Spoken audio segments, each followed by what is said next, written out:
It's deja vu time. Lockdowns and curfews are back. Chris Whitty, the Chief Medical Officer, and Paddy Valance, the Chief Scientific Officer, laid down the artillery barrage yesterday. It's the apocalypse again, but this time it really is, apparently. One of them said if rates keep doubling, then in 10 days we'll have 50,000 infected or something. I was having a hard time keeping a straight face at this point. It's not a prediction though. So why say it? Well, if 1 billion people a day get it, that's the entire world infected a week tomorrow. But that's not a prediction either. They do seem to have learned a lesson from the rather clownish Professor Ferguson, whose predictions triggered all this in the first place. He was wrong by a factor of more than 10. That certainly makes him panic-monger in chief for the nation, but otherwise probably only qualifies him if a village somewhere is missing its idiot. And the rules are not for him. Don't forget, he can cavort with mistresses all across London, but you have to obey the rules. He never faced criminal charges for breaking the law he helped create. Now, the Two Stooges were absolutely sleep-inducing. They gave a whole new meaning to the idea of death by PowerPoint. But after knocking out their statistically dubious garbage, they cleared off without taking questions. Now, no one has elected these clowns, and now it seems no one is allowed to question them either, or even express any doubt in their final victory. This is totalitarian in nature. Then we had Matt Hancock making simply untrue claims that hospital admissions are doubling every 8 days. If you check the government's easily accessible own data, link below, you can see this is a false claim. Now, either Hancock believes this, which is very worrying, or he doesn't, which is even more worrying. Professor Carl Hennigan from Oxford Centre for Evidence-Based Medicine is not a believer in lockdowns. He's demonstrated that in April the deaths in London peaked way too soon for the lockdown to be credited with bringing the epidemic under control. Even Whitty himself acknowledges this. So I'm really struggling to find any evidence at all that lockdown is effective. Well, what about testing? Maybe that's the answer. Well, no. Firstly, demands for tests are about 4 times testing capacity, and they've had 6 months to get this right. 2 weeks ago, Hancock was telling us to get ourselves tested. Now he's telling us not to. What's the message? Eat out to help out, or stay home and save lives? And PCR tests themselves are deeply flawed. I've asked the government what the typical iteration rate is for testing. No answer yet. This information is critical, but it's never even discussed. Well, what about herd immunity? Valance claimed yesterday that less than 8% of the population have any immunity, but this is contradicted by the British Medical Journal.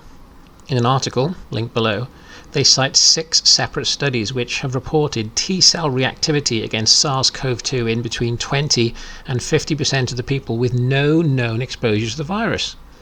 If we take the midpoint as accurate, we can conclude that around a third of the population have significant immunity already, setting aside anybody with antibodies. It was genuinely surprising in the beginning just how compliant people were, how they were willing to go along with all this. But the tide is now turning. YouGov reported last week that public approval of the government's handling of the issue, -18 last week, is now at -33. And it didn't have to be this way. In the past it wasn't. Former UK Prime Minister Harold Macmillan told the people in 1957, "You've never had it so good." Well, he didn't say that the world was in the grip of a flu epidemic, H2N2 then, again from China. It killed about 30,000 Brits. When you adjust for population size, that's a similar number claimed for COVID today. There were no masks, no lockdowns, no economy-destroying, freedom-shredding garbage. We just accepted that in the winter people get sick and some, sadly, die. It's coming to us all, and if you ask her, the typical grandma so beloved of NHS adverts won't say, "Yes, give me a few extra months in isolated misery and destroy my grandson's education and future in the process." We had the Hong Kong flu from 1968 to 1970. This time it was H3N2. Some people got sick, some people died, and hospitals were busy. In 1968, for example, 30,000 people died, but the economy didn't, and anyone making the panic bleating noises coming from Johnson would have been rightly ignored. The government seems to believe itself to be King Canute, but we all know what happened to him. There are some things outside the control of governments, and viruses are one of those things. SARS-CoV-2 is here, and it may be around for a year or two yet. We can't base policy on a vaccine which doesn't exist yet, and shouldn't abandon safety testing or legal liability for manufacturers in a mad rush to get one. See the link below. We have to accept that closing down the economy, destroying ancient liberties, creating a nation of spies and bankrupting ourselves in the process is a crazy response to a virus which will kill some old and vulnerable people regardless of what we do. So how about treating us like adults? Self-isolate if you want to, wear a mask if you think it wise, wash your hands to the point of rawness, don't go within 10 meters of another living soul, and tell your family you'll see any of them who are left alive in 3 years.